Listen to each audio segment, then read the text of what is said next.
Hello दोस्तों अभी हम लोग कॉन्सेप्ट लेक्चर्स देख चुके हैं इलेक्ट्रोस्टैटिक्स के और गॉस थ्योरम के।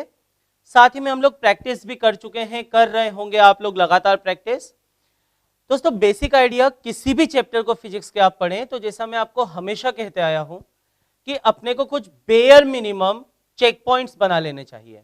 वो बेयर मिनिमम चेक पॉइंट्स क्या हैं कि हमने HCV पूरी सॉल्व कर ली है उन चैप्टर्स की, हमने अपने मॉड्यूल में एटलीस्ट प्राइमा फेसी ऑब्जेक्टिव सारे सॉल्व कर लिए हैं, चाहे वो टॉपिक वाइज शीट हो, चाहे वो मिक्स प्रैक्टिस शीट हो, एप्लीकेशन पार्ट 2, एप्लीकेशन पार्ट 3, और उसके साथ में हमने उस टॉपिक के जेई मेन और एडवांस्ड के एटलीस्ट ऑब्जेक्टिव हम लोगों ने लगा लिए हैं। इतना अगर किसी चैप्टर में हम लोग कर लेते हैं तो हमें अगले चैप्टर पे स्विच कर जाना चाहिए। तो ऑब्वियसली आज मैं अगले चैप्टर पे अपने स्विच कर रहा हूं और जो नेक्स्ट चैप्टर हमें पढ़ना शुरू करना है दोस्तों वो है कैपेसिटर्स। कैपेसिटर्स जिन्हें हिंदी में हम लोग संधारित्र कहते हैं। कैपेसिटर क्या होते हैं? सबसे पहले तो कैपेसिटर एक फिजिकल डिवाइस है, ठीक है। तो अब डिवाइस है तो ये कुछ तो करता होगा, ठीक है, डिवाइस है तो किसी काम आता होगा। तो फिर कैपेसिटर का काम क्या है, हम यहीं से शुरुआत करते हैं इस टॉपिक को पढ़ने की। एक इंपॉर्टेंट चैप्टर है दोस्तों इस हिसाब से कि कैपेसिटर में ही हम लोग किरचॉफ्स वोल्टेज लॉ और किरचॉफ्स करंट लॉ, केवीएल और केसीएल, जिस पर आप मान के चलिए कि आपके पूरे 12th के सर्किट सॉल्विंग आपकी बेस्ड है, क्योंकि सर्किट्स के जितने भी सवाल आएंगे क्लास 12th में, जेई में, नीट में, एडवांस्ड में, अगर सर्किट सॉल्विंग के सवाल आते हैं तो हम वो सारी सर्किट सॉल्विंग एक तरह से फंडामेंटली वो किरचॉफ के दो नियम हैं, किरचॉफ करंट लॉ और वोल्टेज लॉ, आपने नाम सुना होगा, उस पर बेस्ड हैं। तो हम वो केवीएल और केसीएल दोस्तों अपने कैपेसिटर में ही पढ़ लेंगे, ठीक है। तो उससे आगे जितनी बार भी हम उसे यूज करेंगे उतना हमारा रिवाइज होते जाएगा। दूसरा, कैपेसिटर अपने आप में एक इंडिपेंडेंट भी एक अच्छा चैप्टर है। तीसरा, कैपेसिटर में ही पहली बार हम लोग डाइलेक्ट्रिक्स के बारे में भी पढ़ेंगे, जो हम लोग इलेक्ट्रोस्टैटिक्स में अभी उतना टच नहीं करते हैं, डाइलेक्ट्रिक वाले पोर्शन को, ठीक बात है। तो कैपेसिटर होते क्या है? तो जैसा मैंने अभी आपको कहा कि ये डिवाइस है। अब डिवाइस है तो डिवाइस क्या करता है? तो कैपेसिटर का इलेक्ट्रोडायनामिक्स में वही काम है दोस्तों जो स्प्रिंग का मैकेनिक्स में होता है। स्प्रिंग मैकेनिक्स में क्या करती है आप बताइए, थोड़ी देर के लिए सोचिए। What spring does in mechanics? तो स्प्रिंग का काम क्या होता है कि आप उसे डिफॉर्म करके रख सकते हो। डिफॉर्म करके रखते हो मतलब आप उसमें एनर्जी स्टोर कर देते हो। जैसे खिलौने वाले टॉय होते हैं, चाबी वाले टॉय होते हैं ना दोस्तों, तो उनको आप चाबी घुमा के उसमें आप स्प्रिंग को कॉम्प्रेस करके रख देते हो। चाबी वाली घड़ियां होती हैं, क्या होता है उससे? उससे यह होता है कि उस स्प्रिंग में पोटेंशियल एनर्जी स्टोर हो जाती है और जरूरत पड़ने पर वो पोटेंशियल एनर्जी किस में कन्वर्ट हो जाती है? काइनेटिक एनर्जी में। ये बात ठीक है। तो जैसे स्प्रिंग का काम अपना मैकेनिक्स में है, उसी प्रकार अगर आप मुझसे पूछें कि कैपेसिटर का क्या काम है, तो कैपेसिटर इलेक्ट्रिकल एनर्जी स्टोर करता है दोस्तों। कैपेसिटर क्या लाता है अपने आसपास? Electrical energy. और ये मैं आपको पिछले चैप्टर में ही बता चुका हूं और आपको ये कॉन्सेप्ट क्लियर होना चाहिए कि जो इलेक्ट्रिक फील्ड जहां जहां होती है वहां वहां इलेक्ट्रिक एनर्जी होती है। हमने कॉन्सेप्ट पढ़ा इंटरैक्शन पोटेंशियल एनर्जी का, सेल्फ पोटेंशियल एनर्जी का, और हमने क्या बोला? हर उस जगह पर एनर्जी है, हर उस जगह पर एनर्जी है जहां इलेक्ट्रिक फील्ड है। तो फिर सोचिए कैपेसिटर क्या करता है? फिर से हम अपने लॉजिक को पूरा अच्छे से उतारते हुए आए। कैपेसिटर एनर्जी स्टोर करता है, ठीक है, electric potential energy. Electric potential energy किसके फॉर्म में स्टोर होती है? इलेक्ट्रिक फील्ड के फॉर्म में स्टोर होती है। यानी कैपेसिटर इलेक्ट्रिक फील्ड लाता है, इलेक्ट्रोस्टैटिक फील्ड। और इलेक्ट्रोस्टैटिक फील्ड कैसे आती है? चार्ज से आती है। इसका मतलब कैपेसिटर क्या करता है? कैपेसिटर चार्ज स्टोर करने का डिवाइस है, ठीक है। क्या आपको इतना मैंने जो अभी कहा वो लॉजिक आपको क्लियर हो गया दोस्तों? कैपेसिटर चार्ज स्टोर करने का डिवाइस है। चार्ज स्टोर होता है तो आसपास इलेक्ट्रिक फील्ड बनती है, इलेक्ट्रिक फील्ड बनती है तो इलेक्ट्रिक पोटेंशियल एनर्जी आती है। तो capacitor, main function of capacitor is to store charge. ठीक है, फिर आप कह सकते हो कि सर चार्ज स्टोर करना ये तो हम लोगों ने पढ़ा हुआ है सर, हम तो क्या करें, कंघे को बालों में घिसें तो कंघे पे भी चार्ज आ जाता है, हम एक बलून लें उसको बालों में घिसें तो बलून पे भी चार्ज आ जाता है सर। तो फिर क्या वो कंघा कैपेसिटर है, क्या वो बलून कैपेसिटर है, या कोई प्लास्टिक की बॉल है, वो जो अपना एबोनाइट की रॉड और सिल्क का कपड़ा और वो ग्लास रॉड और वो जो रब करके चार्ज आता है, तो क्या ये सारी चीजें जिन पे चार्ज स्टोर किया जा सकता है, क्या ये सब कैपेसिटर है? सवाल ये उठता है। ठीक है, तो उत्तर है नहीं। कैपेसिटर कंडक्टर्स होते हैं, और कंडक्टर्स क्या होते हैं दोस्तों, ये हम पिछले टॉपिक में गॉस थ्योरम में properties of conductor, electrostatics of conductor बहुत अच्छे से समझ चुके हैं दोस्तों।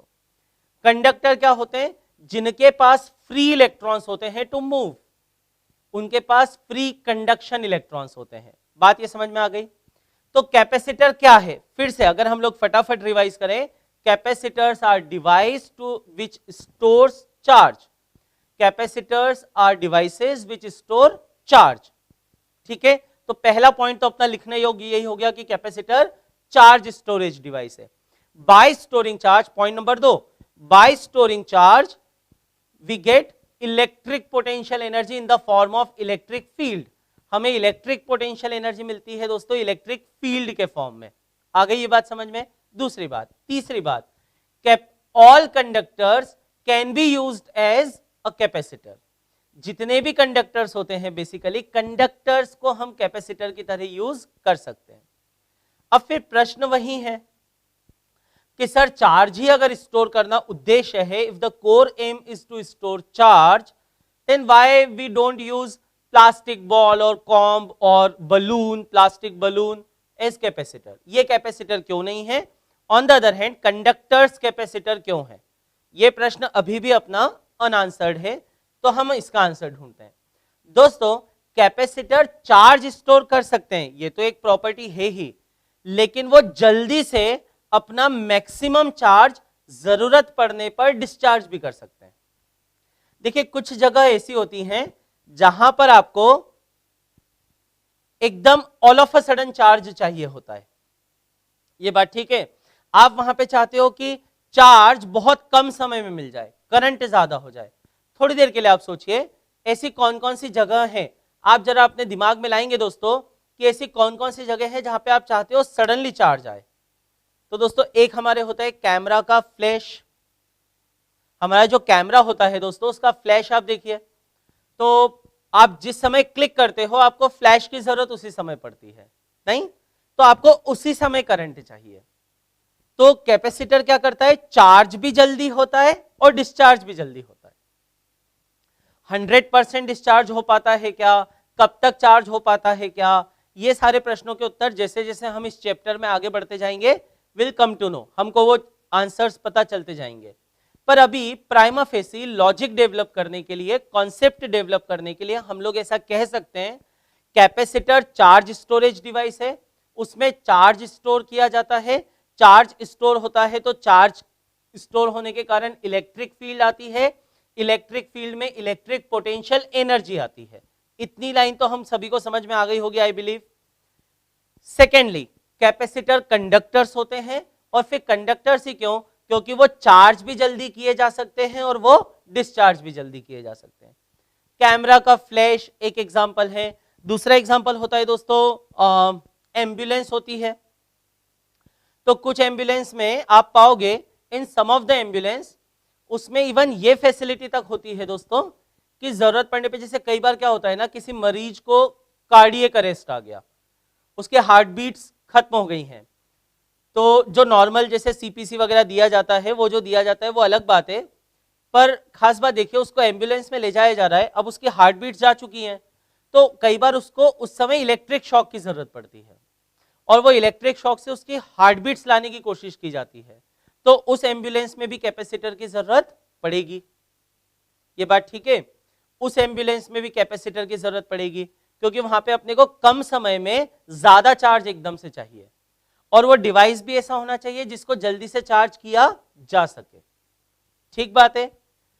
अपनी डे टू डे लाइफ में अगर हम कॉमनली देखें तो कैपेसिटर हमें कहाँ मिलते हैं दोस्तों? तो आपने सुना होगा अपने घरों में जो पंखा होता है, फैन, उसमें कंडेंसर्स होते हैं। वो कंडेंसर जो होते हैं दोस्तों, वो बेसिकली कैपेसिटर ही होते हैं। ये बात ठीक है? यहां उनका रोल थोड़ा अलग है। यहां उनका रोल होता है दोस्तों कि जब एक्स्ट्रा वोल्टेज आ जाता है तो वो एक्स्ट्रा वोल्टेज का असर पंखे की कॉइल पे न पड़ने दे। कई बार होता है ना कि वोल्टेज फ्लक्चुएट होता है, तो एकदम से ऑल ऑफ अ सडन काफी ज्यादा करंट आ गया, वोल्टेज आ गया, तो हो सकता है अपने पंखे की कॉइल जल जाए। तो वो कैपेसिटर वहां पे रोल प्ले करता है।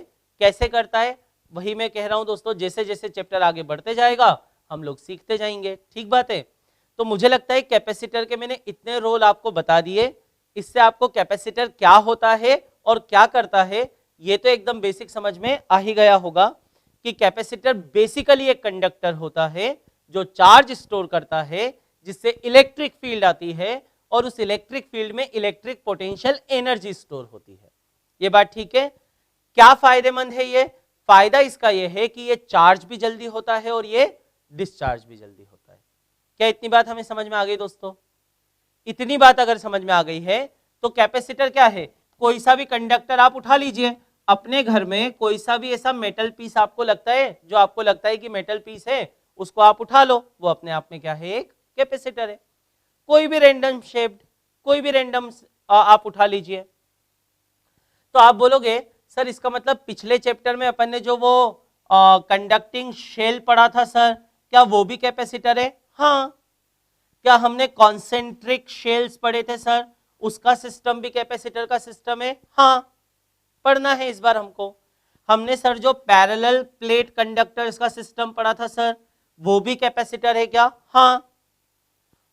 तो आप कोई भी कंडक्टर उठा लोगे तो वो बेसिकली क्या होगा? एक कैपेसिटर। आ गई इतनी बात समझ में?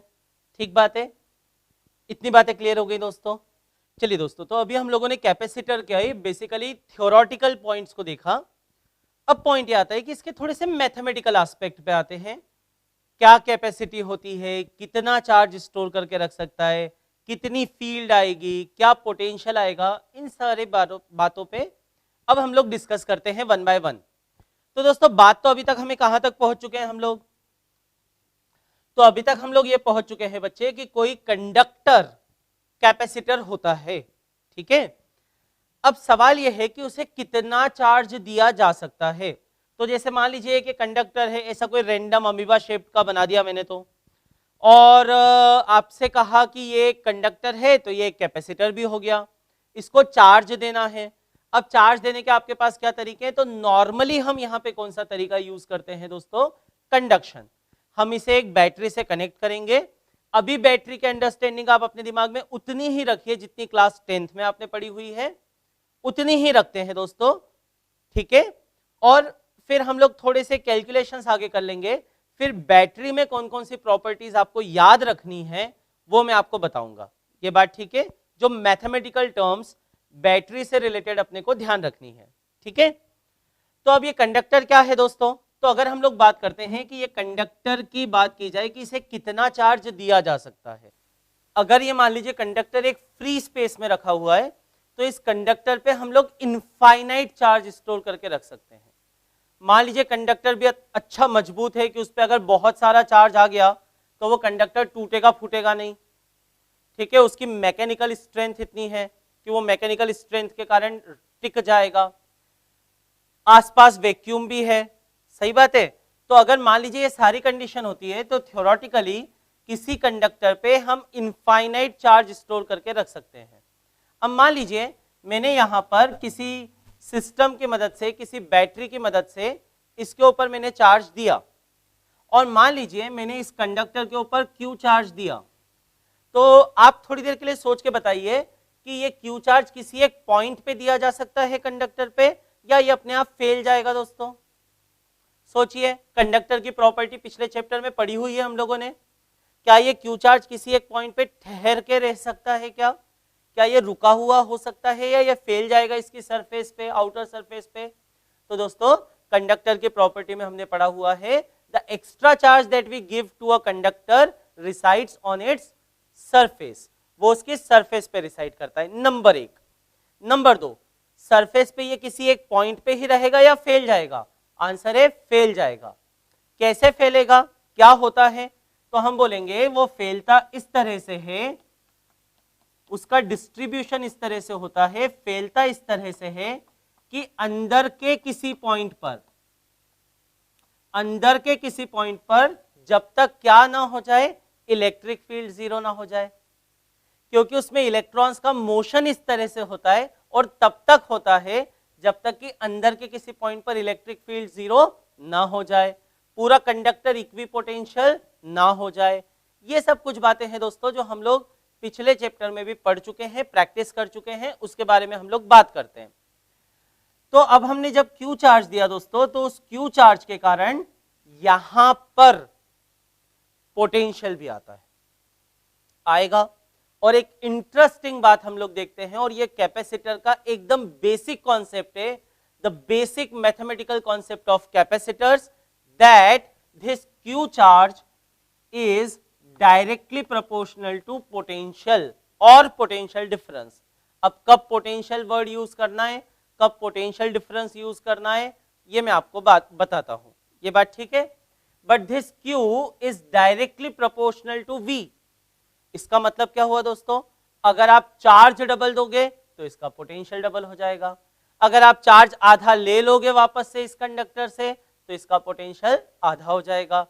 डायरेक्टली प्रोपोर्शनल का यही मतलब होता है ना बच्चों, कि अगर इसको 4 गुना किया तो वो भी 4 गुना हो जाएगा, इट विल बिकम 4 टाइम्स, ठीक है। तो अब जब हम प्रोपोर्शनलिटी का साइन हटाएंगे दोस्तों, तो हम यहां पर एक कांस्टेंट इंट्रोड्यूस करते हैं, उसे हम लोग कहेंगे सी, सी से रिप्रेजेंट करेंगे, और ये Q बराबर क्या हो जाएगा दोस्तों, CV। ये जो C नाम का कांस्टेंट नया इंट्रोड्यूस किया दोस्तों, इस C को ही नाम दिया जाता है कैपेसिटेंस ऑफ कंडक्टर। इससे हम क्या नाम देंगे, कैपेसिटेंस ऑफ कंडक्टर। और कंडक्टर बोलने के बजाय बेटर है अब हम क्या बोलना शुरू करें, कैपेसिटर, कैपेसिटेंस ऑफ कैपेसिटर। तो ये C क्या कहलाता है बच्चों, ये C कहलाएगा capacitance of capacitor.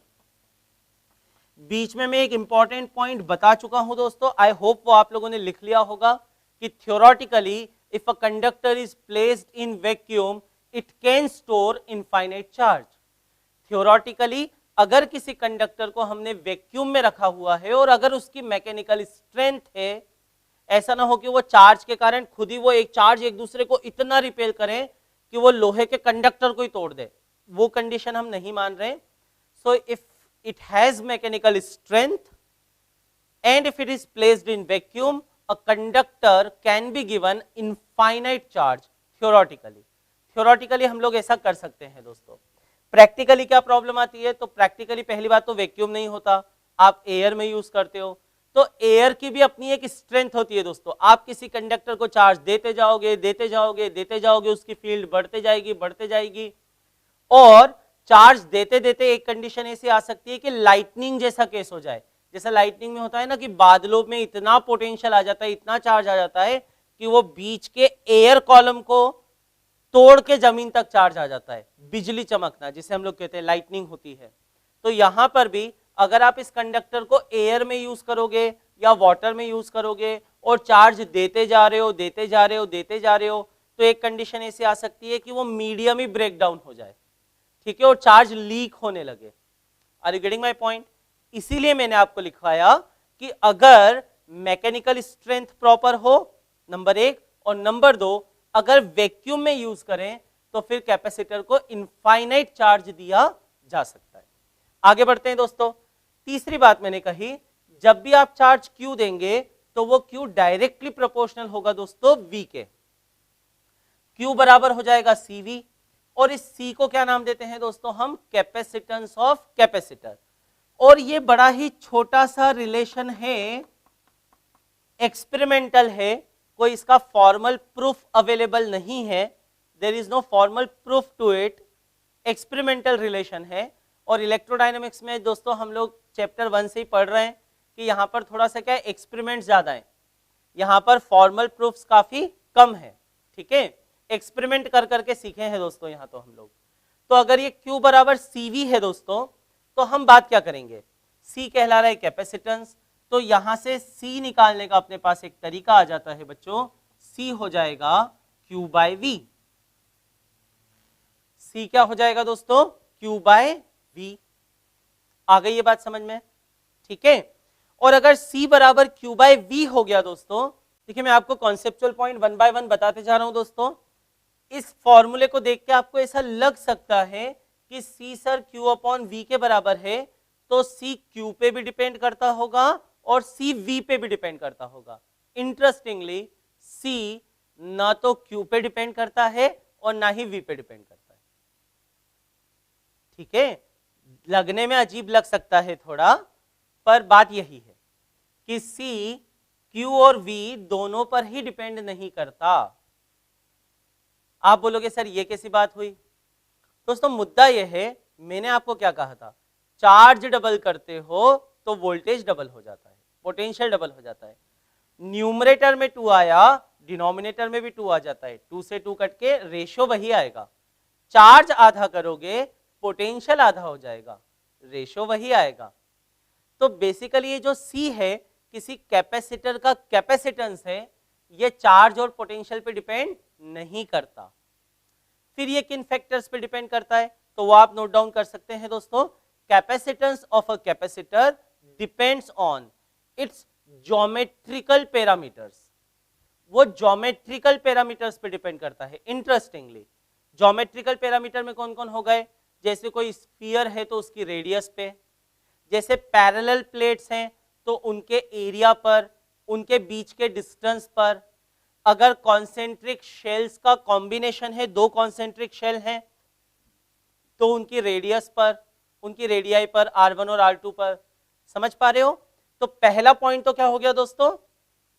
The first point is capacitance of a capacitor depends upon number 1 geometrical parameters of the capacitor. वो ज्योमेट्री पे डिपेंड करता है। आ गई ये बात समझ में? And point number 2, it also depends on nature of dielectric medium surrounding the capacitor. ये कैपेसिटर का डाइलेक्ट्रिक मीडियम कौन सा है, कौन से डाइलेक्ट्रिक मीडियम में आप इसे यूज कर रहे हो, उस पर भी डिपेंड करता है। It also depends on dielectric medium. जैसे अगर मान लीजिए पैरेलल प्लेट वाले सवाल हम लोगों ने किए हुए हैं अभी इलेक्ट्रोस्टैटिक्स में। जैसे मान लीजिए एक एग्जांपल ले रहा हूं कि अगर उस सिस्टम का कैपेसिटेंस C है, तो अगर आप बीच में पानी ले आओगे, पानी का डाइलेक्ट्रिक कांस्टेंट 81 होता है, तो मजे की बात उस कैपेसिटर का कैपेसिटेंस बढ़ के 81 टाइम्स हो जाएगा। ऐसा हम लोग आगे पढ़ेंगे भी सही। तो ये और किस पे डिपेंड करता है दोस्तों? डाइलेक्ट्रिक पर। तो 2 बातें हो गई, एक तो ज्योमेट्रिकल पैरामीटर पे डिपेंड करता है और दूसरा डाइलेक्ट्रिक पे डिपेंड करता है। इतनी बात समझ में आ गई? तो फॉर्मूले में देखने में ये लग सकता है कि C बराबर Q अपॉन V है, वो Q पे डिपेंड करता है और V पे डिपेंड करता है। मजे की बात, वो ना Q पे डिपेंड करता है और ना ही V पे डिपेंड करता है। वो डिपेंड करता है ज्योमेट्री पे और वो डिपेंड करता है नेचर ऑफ डाइलेक्ट्रिक मीडियम पे। इतनी बात समझ में आ गई? ये बात ठीक है। अब मैं आपको ये समझा देता हूं कि V कब पोटेंशियल लेना है और कब पोटेंशियल डिफरेंस लेना है। Q अगर 2 प्लेट हैं तो किसका लेना है, इन सब बातों पे अब हम लोग बात कर लेते हैं। फिर 1 बाय 1 सिस्टम्स उठाते हैं दोस्तों और उनके हम कैपेसिटेंस निकालते जाते हैं। ठीक बात है? चलिए दोस्तों, तो आगे हम लोगों को ये पढ़ना है बच्चे कि बेसिकली V क्या होता है। ठीक है, तो जैसा मैंने अभी कहा कि मान लीजिए आप एक कंडक्टर लेते हो और उसको आप चार्ज कितना दे देते हो, Q, तो चार्ज उस पर फैल जाएगा, उसी प्रकार फैलेगा जो हम लोग इलेक्ट्रोस्टैटिक्स में पढ़ चुके हैं कंडक्टर में, वो हम लोगों ने अभी रिवाइज भी कर लिया था। पॉइंट ये होता है कि अगर, बहुत ध्यान से सुनिएगा क्योंकि इसमें बच्चों को कई बार कंफ्यूजन होता है, अगर दोस्तों ये एक आइसोलेटेड कंडक्टर है, आइसोलेटेड मतलब ये किसी और कंडक्टर से कनेक्टेड नहीं है, इसके आसपास कोई और कंडक्टर नहीं है जो इसमें इंडक्शन ला सकता है, ये एक आइसोलेटेड कंडक्टर है, जैसे कोई एक आइसोलेटेड मेटालिक स्फीयर। ठीक है, तो अगर ये एक आइसोलेटेड कंडक्टर है दोस्तों, तो चार्ज इस कंडक्टर पे चार्ज होगा, वही Q होगा बच्चों, और V इसका ही पोटेंशियल होगा, ये मानते हुए कि इंफिनिटी पे पोटेंशियल क्या होता है, 0। ठीक है। हम लोगों ने पोटेंशियल जीरो कहाँ माना है दोस्तों, इन्फिनिटी पे, तो उसको अगर जीरो माना तो इसका पोटेंशियल कितना है बच्चों, V, तो ये V इस कंडक्टर का पोटेंशियल होगा। तो पॉइंट अपना क्या हो गया, in case of isolated conductor, isolated conductor की केस में V is potential of the conductor, V उस कंडक्टर का क्या होता है बच्चों, पोटेंशियल होता है, ठीक है। फिर आप बोलोगे सर फिर पोटेंशियल डिफरेंस कब होता है वो, तो वैसे जो समझने वाले स्टूडेंट हैं, जो थोड़ा सोच रहे हैं, पढ़ते पढ़ते सोचते भी जाते हैं आगे का, और जो हर एक को होना चाहिए, हर एक को बनने की कोशिश करना चाहिए, पूरे समय दिमाग में वही वही चलना दोस्तों, पूरे समय दिमाग में वही वही चलना बहुत इंपॉर्टेंट होता है। तो मुझे लगता है जो बच्चे सोच रहे होंगे उनको इस प्रश्न का उत्तर मिल गया होगा कि सर V, आपने बोला कि यहां पर कंडक्टर का पोटेंशियल है, पर देखा जाए तो V यहां पर भी पोटेंशियल डिफरेंस ही है। अंतर बस इतना है कि यहां हम डिफरेंस ले रहे हैं इन्फिनिटी से, जहां पोटेंशियल क्या होता है, जीरो। तो जब हम V में से जीरो सब्ट्रैक्ट करेंगे तो V माइनस जीरो क्या हो जाएगा, V, इसलिए हमने V लिख दिया। तो V यहां पर भी देखा जाए तो पोटेंशियल डिफरेंस ही है, पर इन्फिनिटी से। पर चलिए फिर भी याद रखने के लिए, आसानी से याद रखने के लिए, Q अगर आइसोलेटेड कंडक्टर है तो Q उस कंडक्टर पे चार्ज है और V उस कंडक्टर का पोटेंशियल है। इतनी बात हमें समझ में आ गई, ठीक है। अब अगर दोस्तों ये पेयर ऑफ कंडक्टर्स होता है, लिख लीजिए pair of conductors, pair of conductor का सबसे बढ़िया एग्जांपल बताओ दोस्तों जो आप लोगों ने पढ़ा है रिसेंटली, अभी अभी, हाल फिलहाल। तो हाल फिलहाल हम लोगों ने क्या पढ़ा है पेयर ऑफ कंडक्टर का सबसे बढ़िया एग्जांपल्स में से, पैरेलल प्लेट का सिस्टम, दो पैरेलल प्लेट का सिस्टम, वो हम लोगों ने पढ़ा हुआ है ना दोस्तों। तो जैसे मान लीजिए एक प्लेट ये वाली है और इसके पैरेलल ये दूसरी प्लेट है, ठीक है, एक प्लेट ये है, ये दूसरी प्लेट है। अब ये पेयर ऑफ कंडक्टर है, तो जब भी दोस्तों हम पेयर ऑफ कंडक्टर को चार्ज करेंगे ना तो बड़े एक इंटरेस्टिंग तरीके से चार्ज करते हैं, ठीक है। क्या करेंगे हम लोग, एक कंडक्टर को हम लोग कनेक्ट करते हैं बैटरी के पॉजिटिव टर्मिनल से। मैंने आपको कहा है दोस्तों, अभी बोला है कि बैटरी के बारे में थोड़ा डिटेल में आपको मैं बताऊंगा, ठीक है, क्योंकि वो बैटरी भी अपने आप में बढ़िया रोल प्ले करती है। तो बैटरी के बारे में तो हम लोग देखेंगे, पर अभी आप 10th तक का जितना पढ़ा हुआ है उतनी तो बैटरी की समझ कहती है हमारी, ठीक है।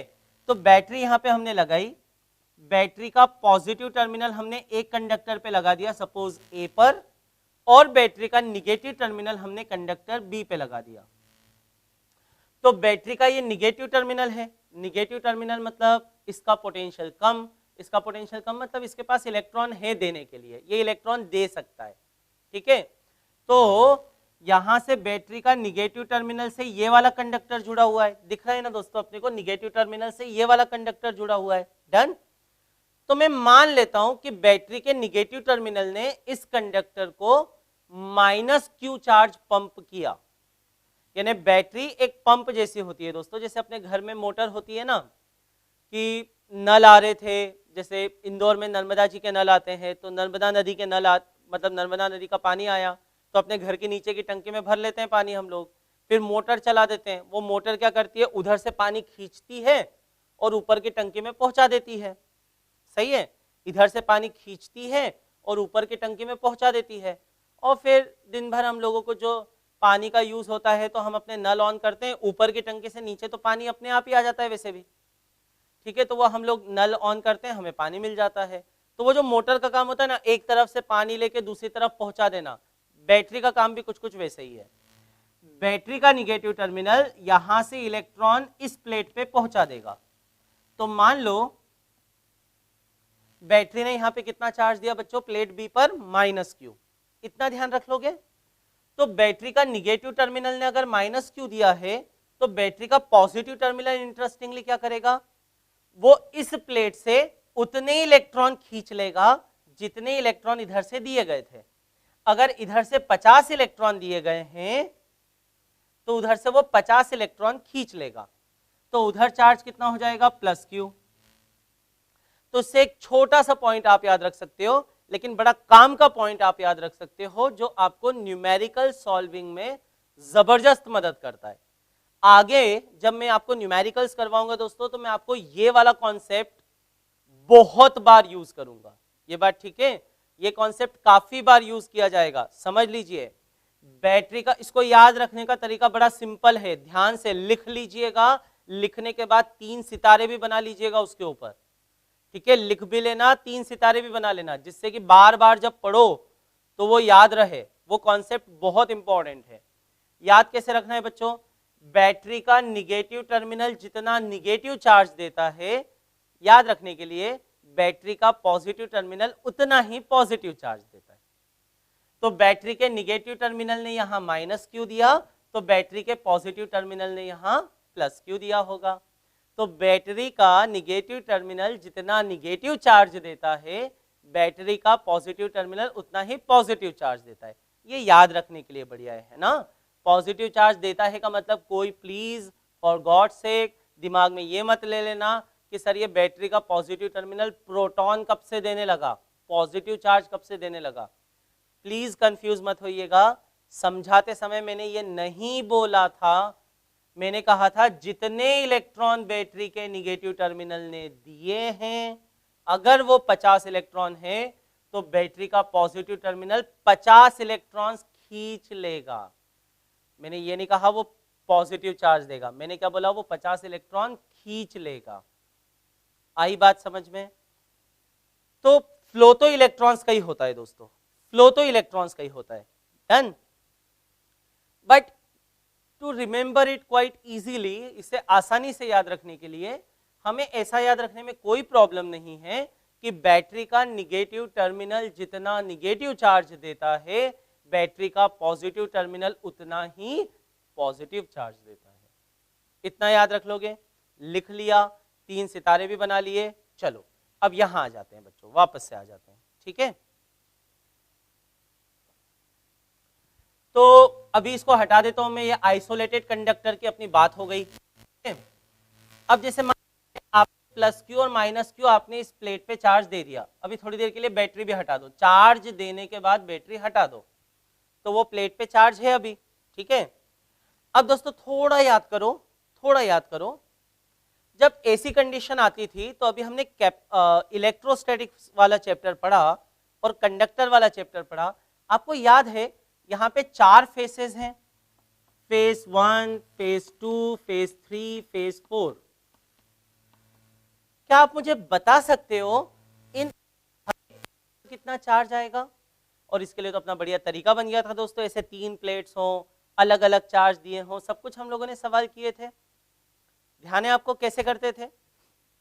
2 प्लेट है बच्चों, इस पे चार्ज है प्लस क्यू, इस पे चार्ज है माइनस क्यू। हम क्या करते थे? याद करो, याद करो, ठीक है। और याद नहीं आ रहा हो तो बार बार पढ़ो, ये बात ठीक है। याद नहीं रखने में कोई महानता नहीं है, अपनी अपनी महानता याद रखने में है। कोई स्टूडेंट सोचे कि नहीं मुझे तो ये याद नहीं रहता, लेकिन मैं फिर भी बहुत स्मार्ट हूं, तो ऐसा काहे का स्मार्ट भाई? वो खुद को ही स्मार्ट समझता है, दुनिया नहीं समझेगी, ठीक है। दुनिया में, ठीक है, वो चलो छोड़ते हैं, वो बाद में कभी बात करेंगे। तो यहां पर इस प्लेट पर कितना चार्ज आया? प्लस क्यू, और इस पे कितना आया? Minus Q. याद कीजिए चार्ज डिस्ट्रीब्यूशन चारों फेसेस पे, याद कीजिए। क्या करते थे हम लोग? इस पे प्लस क्यू है और इस पे माइनस क्यू है, टोटल चार्ज गिनते थे। Total charge plus Q minus Q मिलके क्या हो गया? 0, उसका हाफ लेते थे, याद आ रहा है? So plus Q minus Q मिलकर 0, 0 का हाफ 0। तो यहाँ आउटर पे 0 आता था, मतलब पूरा प्लस क्यू यहाँ आ जाएगा। यहाँ प्लस क्यू आता था तो सामने माइनस क्यू आता था। हाँ दोस्तों, तो यहाँ पे चार्ज कैसे आता है अपना? इस फेस पे क्या हो जाएगा? 0, यहाँ प्लस क्यू, यहाँ माइनस क्यू और यहाँ पर 0। ये तो हम लोग पढ़ चुके हैं दोस्तों, इलेक्ट्रोस्टैटिक्स में इसकी प्रैक्टिस भी कर चुके हैं। और ये ध्यान रखना है, हाँ, कैपेसिटर्स बेसिकली कंडक्टर्स ही हैं, और कंडक्टर्स ही है तो फिर ये वाली प्रॉपर्टी तो सब लगा ही सकते हैं दोस्तों। अब देखो अगली बात हम लोग करते हैं। अब ये अगर पेयर ऑफ कंडक्टर से जैसे ये हैं, जब भी ऐसा हो तो उसे हम बैटरी से चार्ज करेंगे। और बैटरी का पॉजिटिव टर्मिनल एक कंडक्टर से कनेक्ट करेंगे और निगेटिव टर्मिनल दूसरे कंडक्टर से कनेक्ट करेंगे। जनरली हम लोग ऐसे ही करते हैं। तो जिससे हम पॉजिटिव टर्मिनल कनेक्ट करेंगे उस पर अगर प्लस क्यू चार्ज आएगा, तो जिससे हम निगेटिव टर्मिनल कनेक्ट करेंगे उस पर माइनस क्यू चार्ज आएगा। तो वो जो पेयर ऑफ कंडक्टर में जो दो कंडक्टर होंगे दोस्तों, एक पे प्लस क्यू चार्ज रहेगा और एक पर माइनस क्यू चार्ज रहेगा। अमूमन नॉर्मली दिस ओनली हैपन्स कि चार्जेस इक्वल होते हैं, सही है। तो अब ऐसा अगर हो जाए तो फिर हम Q किसको लेंगे? अभी तो हमने रिलेशन पढ़ा था कि C बराबर क्या होता है बच्चों अपना Q बाई V। तो अब यहाँ पे Q प्लस Q को लेना चाहिए, माइनस Q को लेना चाहिए, या दोनों के सम को लेना चाहिए। अब दोनों का सम लोगे तो वो 0 आएगा, ठीक है। या दोनों के मॉड्यूलस मैग्नीट्यूड के सम को लेना चाहिए, यानी Q और इसको भी Q मानकर कर लेना चाहिए 2Q। तो दोस्तों यहां पर अपना कॉन्सेप्ट बिल्कुल क्लियर रखिए, सिंपल सा हमारा लॉजिक है। जब भी ऐसा हो जाए कि हमें एक पेयर ऑफ कंडक्टर्स दी हुई हो, जो कि हमें ज्यादातर सवाल में दी जाती है, जब भी ऐसा हो जाए कि हमें पेयर ऑफ कंडक्टर्स दी है दोस्तों, हम लोग Q हमेशा पॉजिटिव प्लेट पर चार्ज लेते हैं। हम लोग Q हमेशा पॉजिटिव प्लेट पर चार्ज लेते हैं। We take Q as charge on positive plate, means positive charge को लिया जाता है। तो यहाँ पे Q हम लेंगे चार्ज ऑन पॉजिटिव प्लेट। इसे नोट डाउन कर लीजिएगा, डायग्राम बनाइएगा, आलस्य नहीं करना, ठीक है। लिखना है पूरा प्रॉपरली। मैं 15 साल से पढ़ा रहा हूं, फिर भी बोर्ड पे हर बार लिखता हूं एक ही एक चीज, प्लीज समझिए, ठीक है ना। और इसका लॉजिक ये नहीं होता दोस्तों कि सर इससे आपको पैसे मिलते इसलिए आप ऐसा करते हो। अगर सिर्फ पैसे ही मिलने का हो तो मैं आपको एक ही मूवी के 100 टिकट खरीद के देता हूँ और आपको ही 100 शो देखना है वन बैक टू बैक, नहीं देख पाओगे। तो हर चीज पैसे के लिए नहीं होती है भैया। और चलो आप लिख लो, आपको भी पैसे मिलने लगेंगे बहुत सारे बाद में।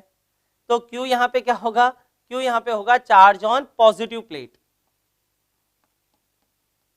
ठीक है। Q होगा चार्ज ऑन पॉजिटिव प्लेट।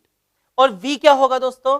जब ऐसा पेयर ऑफ कंडक्टर आ जाता है ना बच्चों, तो फिर V क्या होता है? मुझे लगता है आप में से अधिकांश विद्यार्थी इसे अब समझ चुके होंगे कि अगर ऐसा हो जाए तो V यहां पर होता है दोस्तों potential difference between the plates. तो यहां पे V क्या होता है दोस्तों? वो होता है potential difference between the conductors, potential difference between the conductors.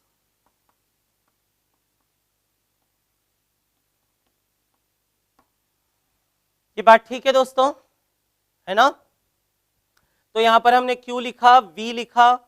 V क्या होता है? तो अगर आइसोलेटेड कंडक्टर होगा तो V क्या होगा? Potential of the conductor. और अगर पेयर ऑफ कंडक्टर्स होंगी तो V क्या होगा? V क्या होगा? Potential difference between the conductors. अगर आइसोलेटेड कंडक्टर होगा तो Q क्या है? उस पर चार्ज। और अगर पेयर ऑफ कंडक्टर्स हैं तो हम Q किसे लेते हैं? पॉजिटिव प्लेट पर चार्ज। ये कन्वेंशन है दोस्तों, ये हम लोगों ने कन्वेंशंस बनाए हुए हैं, सही है। अब आप में से किसी विद्यार्थी के मन में ये प्रश्न उठ सकता है, एक नेचुरल सा क्वेश्चन यहाँ पे अराइज होता है कि सर अगर तीसरी प्लेट आ जाए तो इस पर Q1 चार्ज हो, इस पे Q2 हो, उस पे Q3 हो, तब क्या करोगे? किसको कैपेसिटर में पोटेंशियल क्या लोगे? Q किसको लोगे? 3 प्लेट हुई, 4 प्लेट हुई, तो क्या करेंगे? तो दोस्तों उन सवालों में हम लोग 2 प्लेट का एक कैपेसिटर मानेंगे, ठीक है। जैसे मान लीजिए 3 प्लेट है, तो अगर तीसरी प्लेट भी होगी तो टोटल कितनी फेसेस हो जाएंगे अपने पास? 6। तो हम 1 और 3 मिला 2 और 3 मिला के एक कैपेसिटेंस हो जाएगा, 4 और 5 मिलाकर एक हो जाएगा। ऐसे कैपेसिटर्स बन जाएंगे और फिर उन कैपेसिटर्स का कॉम्बिनेशन होता है। जैसे आप लोगों ने 10th क्लास में रेजिस्टेंस का कॉम्बिनेशन पढ़ा है ना दोस्तों, सीरीज कॉम्बिनेशन, पैरेलल कॉम्बिनेशन, ठीक है, मिक्स ग्रुपिंग। वैसे ही कैपेसिटर्स में भी होती है series grouping, parallel grouping, mix grouping, ठीक बात है। तो हम यहाँ पे उसे कॉम्बिनेशन की तरह करेंगे, आगे पढ़ेंगे। अभी तो दो ही केस हो गए। आइसोलेटेड कंडक्टर हो तो Q उस पर चार्ज है और V उसका पोटेंशियल है, और अगर पेयर ऑफ कंडक्टर होगा तो Q पॉजिटिव प्लेट पे चार्ज है और V पोटेंशियल डिफरेंस है। Is it okay, is it done? इसे मैं मिटा रहा हूं दोस्तों। इतनी बात आपको समझ में आ गई है। V वोल्ट की बैटरी से हम चार्ज करेंगे तो क्या होगा, ये भी आपको समझ में आ चुका होगा। एक प्लेट पे प्लस क्यू चार्ज आएगा और एक प्लेट पर माइनस क्यू चार्ज आएगा। इतनी बात अगर आपको समझ में आ गई है तो अब मैं इसे मिटाता हूं और हम वन बाय वन एक एक सिस्टम लेते हैं और उसका हम कैपेसिटेंस निकालते जाते हैं। ठीक बात है। 4 सिस्टम्स हम लोग लेंगे दोस्तों। पैरेलल प्लेट कैपेसिटर सबसे ज्यादा एडवांस्ड के सिलेबस में तो सिर्फ यही है, parallel plate capacitor, isolated spherical capacitor, spherical shells का सिस्टम, कॉन्सेंट्रिक स्फीयरिकल शेल का, और कोएक्सियल सिलिंड्रिकल कैपेसिटर। इतना हमें पढ़ना है, वन बाय वन लेते जाते हैं। सिंपल सा कॉन्सेप्ट है, एक लाइन में अगर आप यूज करें तो C बराबर Q बाई V वाला कॉन्सेप्ट यूज करना है। ओलंपियाड में बड़े नए नए इनोवेटिव तरह के प्रॉब्लम्स भी आए हैं कैपेसिटर में। करना एक ही काम है, C बराबर Q बाई V, इससे कैपेसिटेंस निकलता है। ये एक लॉजिक बस आप पकड़कर चलिएगा, हम इसके एप्लीकेशंस करते जाते हैं वन बाय वन। ठीक है, मैं इसे मिटा देता हूं। ठीक है दोस्तों, पहला कैपेसिटर हम लोग लेते हैं parallel plate capacitor. So first capacitor system is parallel plate capacitor. ठीक है, जेई एडवांस का सिलेबस अगर आप देखेंगे, अब तो खैर ये कोविड के कारण थोड़ा बहुत उसके सिलेबस में भी चेंज आएगा, 12th में भी आएगा, अलग बात है, सिलेबस कम होगा, खुश रहो। ठीक है, लेकिन ये चैप्टर नहीं हटेगा, इसलिए ये मत सोचो कि यही चैप्टर हट जाएगा। सिलेबस कम होगा, अब जो होता है सो होगा। पर वैसे भी इस चैप्टर में अगर कैपेसिटर नाम में एक कैपेसिटर पढ़ना था तो वो कौन सा था, पैरेलल प्लेट कैपेसिटर। नाम से काम समझ में आ रहा है। 2 पैरेलल प्लेट्स लेंगे दोस्तों, कंडक्टर्स होंगी वो, ठीक है, एक दूसरे के आमने सामने रखी होंगी और उसी तरह से रखी होंगी जैसे हम लोग इलेक्ट्रोस्टैटिक्स में पढ़ते हुए आए। कैसी रखी होंगी, उनके बीच का डिस्टेंस उनकी लेंथ, ब्रेड्थ या रेडियस के मुकाबले काफी कम होगा। यानी हम उन्हें एक अच्छे अप्रोक्सीमेशन में इनफाइनाइट प्लेट्स, इनफाइनाइट शीट जैसा ट्रीट कर सकते हैं। फिर से समझिए, एक अच्छे अप्रोक्सीमेशन में हम उन्हें इनफाइनाइट शीट जैसा ट्रीट कर सकते हैं। तो मान लीजिए ये 2 पैरेलल प्लेट्स हैं दोस्तों, ये 2 पैरेलल प्लेट्स हैं दोस्तों, कंडक्टर्स हैं बेसिकली। मैं बोर्ड पे दूर दूर बना रहा हूं जिससे आपको समझ में आ जाए। ठीक है, पर हकीकत में ये होती बड़ी नजदीक है। ठीक है, वो एक्चुअल में वो बहुत पास पास में होती हैं, अभी बोर्ड पर उनके बीच में दूरी बनाई जा रही है। तो एक प्लेट को मैंने नाम दिया से P और एक को नाम दिया Q। चलो Q में कंफ्यूज हो जाओगे, A और B नाम दिया दोस्तों। ठीक है, इन प्लेट्स का एरिया में मान लेता हूं, पैरेलल प्लेट्स हैं, सो प्लेट्स एरिया इज से A। प्लेट एरिया क्या हो गया दोस्तों, A। चलो इस A से कंफ्यूज मत होना आप, इसलिए प्लेट्स को मैं P1 P2 नाम दे देता हूं, मुझे लगता है अब ये सही रहेगा। ठीक है, तो ये प्लेट अपनी P1 है और ये प्लेट अपनी P2 है। ठीक है, प्लेट्स का एरिया कितना है बच्चों, A। अब इसमें कुछ कुछ बातें ध्यान रखिए। क्या दोनों प्लेट्स के एरिया बराबर ही दिए जाएंगे हर बार सवालों में?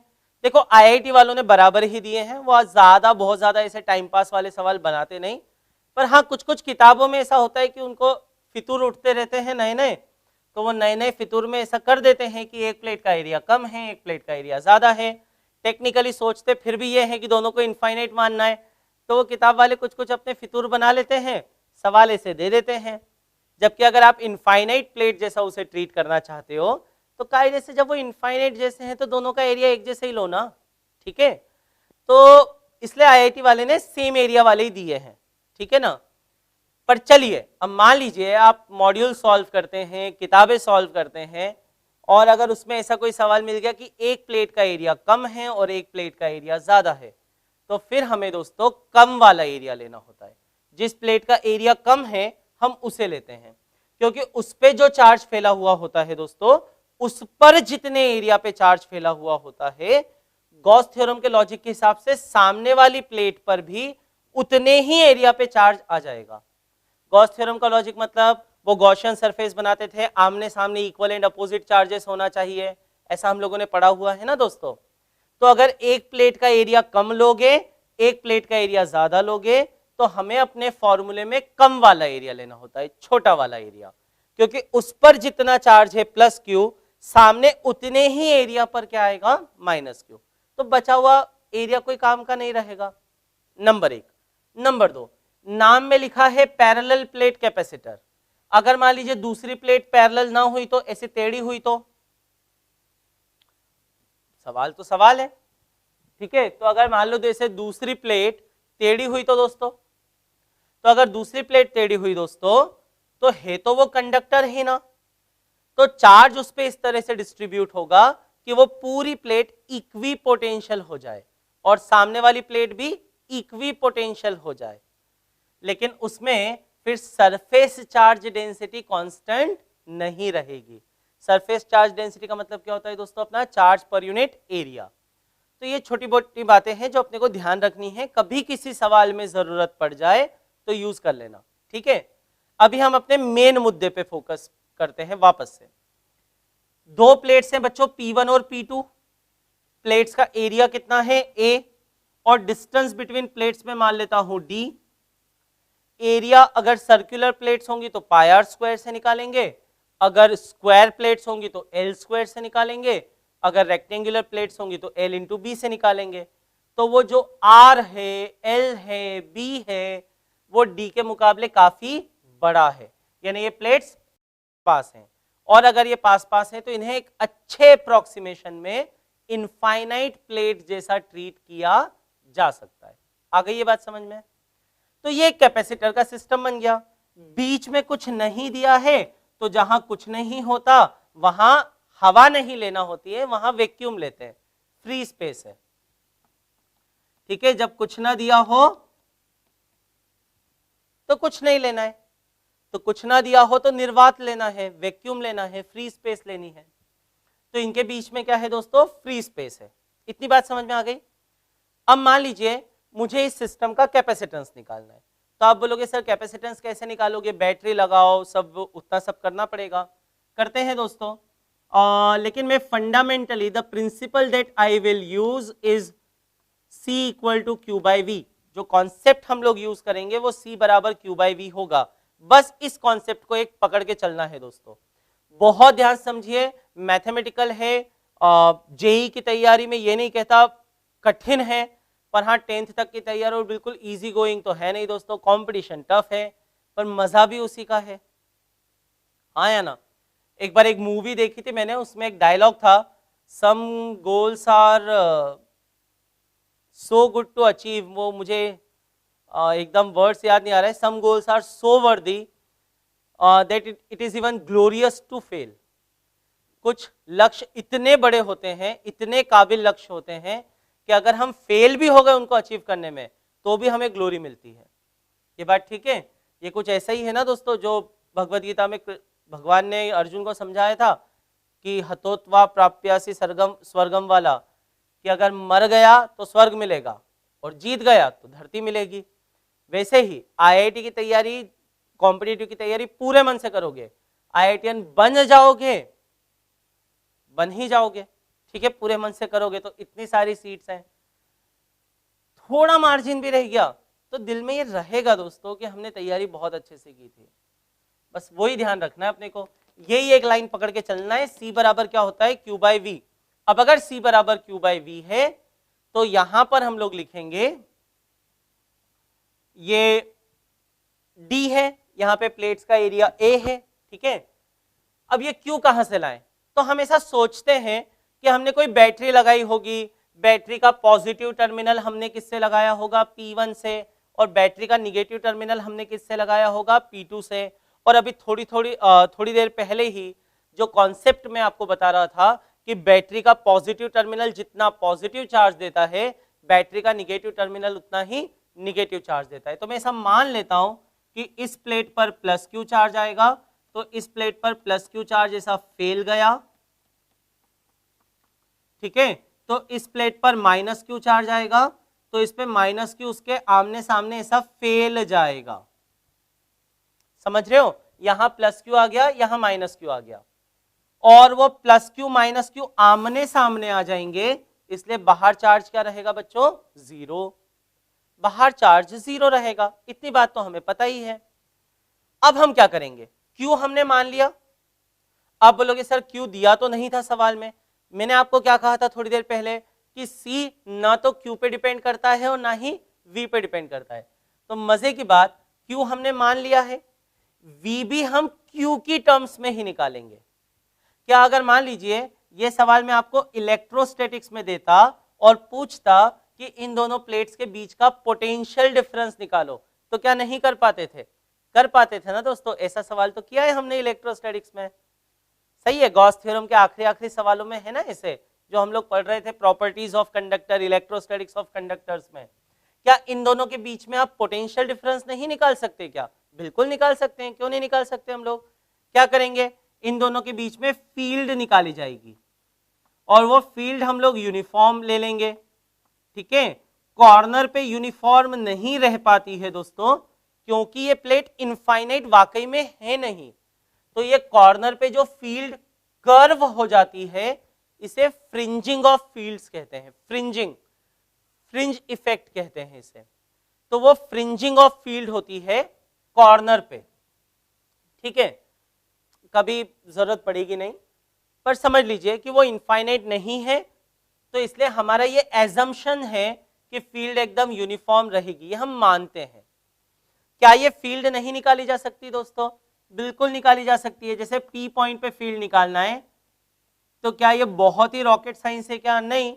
एक बार इस सरफेस के कारण फील्ड निकालेंगे ई पर, एक बार इस चार्ज के कारण फील्ड निकालेंगे ई पर, मतलब पी पर, और दोनों फील्ड का क्या लेंगे? रिजल्टेंट। ऐसे ही करोगे। तो दोस्तों इसको इनफाइनाइट शीट जैसा मानना है।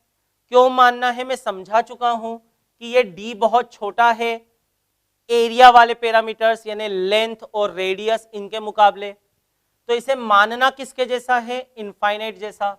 तो यहां ई क्या हो जाएगा बच्चों? ई इलेक्ट्रिक फील्ड। इनफाइनाइट शीट में अगर एक ही तरफ चार्ज हो बच्चों, एक ही तरफ चार्ज हो, तो उसके कारण फील्ड होती कितनी है? Sigma bye 2 epsilon not. I believe ये याद होगा आप सभी को, सिग्मा बाय 2 एप्सिलॉन नॉट। तो यहां पे P पॉइंट पे, P यहां पर कोई एक जनता पॉइंट, जनरल पॉइंट मैंने ले लिया है, वो P यहां पे भी हो सकता था, P यहां पे भी हो सकता था, यहां पे भी, यहां पे भी, हर जगह फील्ड सेम है। तो P पॉइंट पर अगर हम बात करें, इस प्लस क्यू के कारण कितनी फील्ड आएगी? तो प्लस क्यू के कारण आएगी प्लस क्यू बाय ए। ये तो हुआ बच्चों सिग्मा, और सिग्मा को किससे डिवाइड मारना पड़ेगा? 2 एप्सिलॉन नॉट। और अगर यहां पे देखोगे +1 रखोगे तो ये पॉजिटिव चार्ज धक्का मारेगा, यानी फील्ड इधर आएगी, लेफ्ट टू राइट। आपके देखने के हिसाब से लेफ्ट टू राइट। फिर निगेटिव क्या करेगा? यहां पे +1 रखोगे तो निगेटिव खींचेगा, तो चार्ज तो वहां पे भी क्यू है बच्चों मैग्नीट्यूड में, तो और वो खींचने वाली फील्ड लगाएगा। कितना होगा फील्ड? वही सिग्मा बाय 2 एप्सिलॉन नॉट। मतलब यहां पे भी फील्ड कितनी हो जाएगी बच्चों? Q by A by 2 epsilon naught. तो अगर मैं आपसे पूछता हूं पी पॉइंट पे टोटल फील्ड कितनी होगी, तो पी पॉइंट पे टोटल फील्ड इन दोनों का क्या हो जाएगी बच्चों? सम। तो ये हो जाएगा क्यू बाय 2 एप्सिलॉन नॉट, और ये भी क्यू बाय 2 एप्सिलॉन नॉट। आधा और आधा मिलाओगे तो 1 हो जाएगा। तो यहां पे फील्ड कितनी हो जाएगी बच्चों? Q by A epsilon naught. Q by 2a epsilon naught इसकी, और Q by 2a epsilon naught इसकी भी, और डायरेक्शन दोनों की सेम है, तो वेक्टर सम में डायरेक्ट सम करेंगे। तो डायरेक्ट सम करेंगे, दोनों का सम करेंगे बच्चों, तो Q by A epsilon naught. ये पी पॉइंट पे क्या हो जाएगी? Electric field. Done done. और इसमें कुछ भी नया नहीं है, ये हम लोग सब पहले पढ़ चुके हैं, इतना तो हम लोग पहले पढ़ चुके हैं। पोटेंशियल डिफरेंस निकालना बच्चों इन दोनों प्लेट्स के बीच में, तो अगर फील्ड यूनिफॉर्म है और अगर E है और डिस्टेंस दोनों प्लेट्स के बीच में D है, तो पोटेंशियल डिफरेंस कितना होता है बच्चों? E into D. तो इन दोनों प्लेट्स के बीच में potential difference V, potential difference between the plates, अच्छा यही क्वेश्चन बोर्ड एग्जाम में आए ना, तो हर चीज लिख के आना भैया। क्या लिख के आओगे?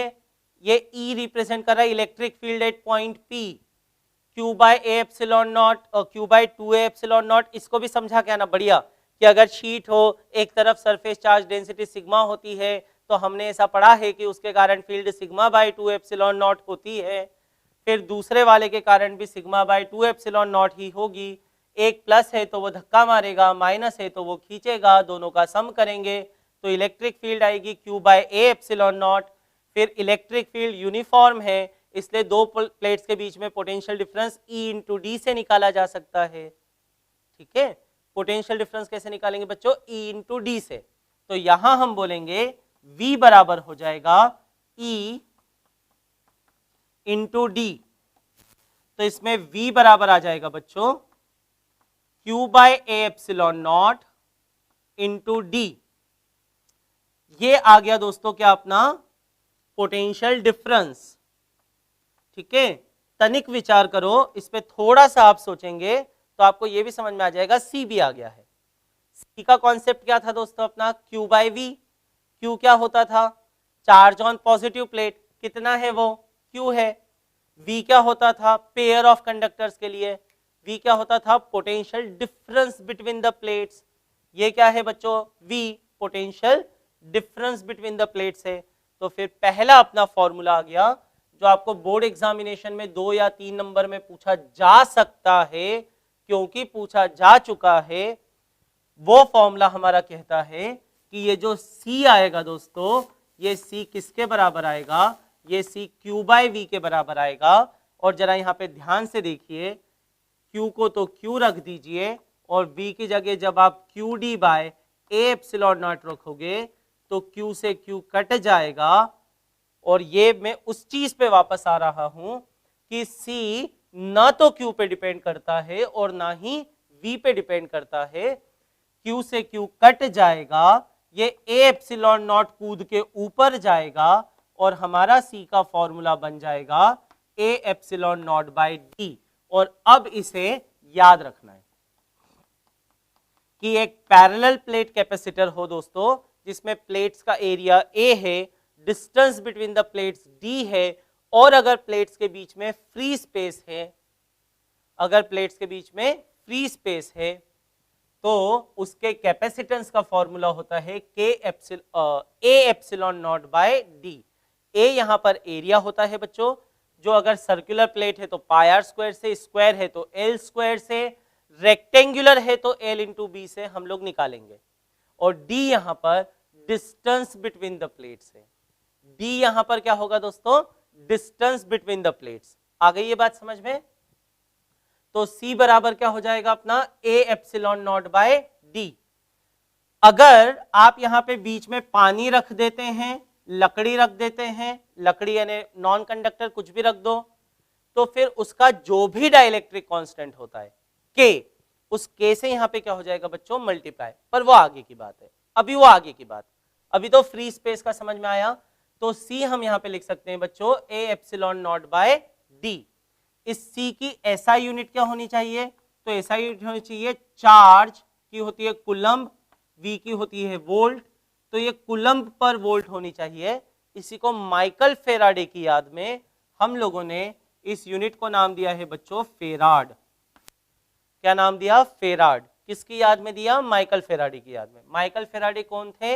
एक ऐसा व्यक्ति जो आइंस्टीन और न्यूटन जैसा वर्ल्ड क्लास मैथमेटिशियन नहीं था, जिसको बहुत सारी चीजें समझ में नहीं आती थी मैथमेटिक्स की, पर उस बंदे ने एक्सपेरिमेंट कर करके वो ना तो न्यूटन जैसा, ना अल्बर्ट आइंस्टीन जैसा, ना ही मैक्सवेल जैसा टॉप क्लास मैथमेटिशियन था, गॉस जैसा टॉप क्लास मैथमेटिशियन था, पर जिस बंदे ने एक्सपेरिमेंट कर करके अपने इतने रिजल्ट्स दिए कि आखिरकार आइंस्टीन ने उसको इतना टॉप क्लास साइंटिस्ट माना, अल्बर्ट आइंस्टीन ने, कि अल्बर्ट आइंस्टीन ने अपने घर में ड्राइंग रूम में जिन 3 साइंटिस्ट के फोटोग्राफ लगाए थे, उनमें एक सर आइजैक न्यूटन थे, एक मैक्सवेल थे और एक अपना कौन थे? Michael Faraday. तो माइकल फेराडे की याद में इस यूनिट को क्या नाम दिया गया है दोस्तों? Farad. Farad is a big unit. Generally capacitance farad में होता नहीं है। Farad is a big unit. Generally capacitance आपको जो दिया जाएगा दोस्तों वो माइक्रो फेराड में दिया जाएगा। माइक्रो फेराड को हम लोग रिप्रेजेंट करेंगे म्यू एफ से, ठीक है। और माइक्रो मतलब आप समझते हो बच्चों, वो 10 की पावर -6 होता है। तो एक पैरेलल प्लेट कैपेसिटर का कैपेसिटेंस निकालते आ गया। कैसे निकाला हम लोगों ने पैरेलल प्लेट कैपेसिटर का कैपेसिटेंस? हमने एक पैरेलल प्लेट्स का सिस्टम लिया, प्लेट का एरिया ए है, डिस्टेंस डी है, एक को चार्ज दिया +Q, एक को चार्ज दिया -Q। आप बोलोगे ये कैसे दिया जाएगा? बैटरी लगाकर, बैटरी का पॉजिटिव टर्मिनल एक को +Q चार्ज देगा तो दूसरे को -Q चार्ज देगा, सही है। दोनों के बीच क्या निकाला बच्चों? चार्ज पता चल गया था, हमने मान लिया था चार्ज। हमने उसी चार्ज की टर्म्स में दोनों के बीच क्या निकाला? Potential difference.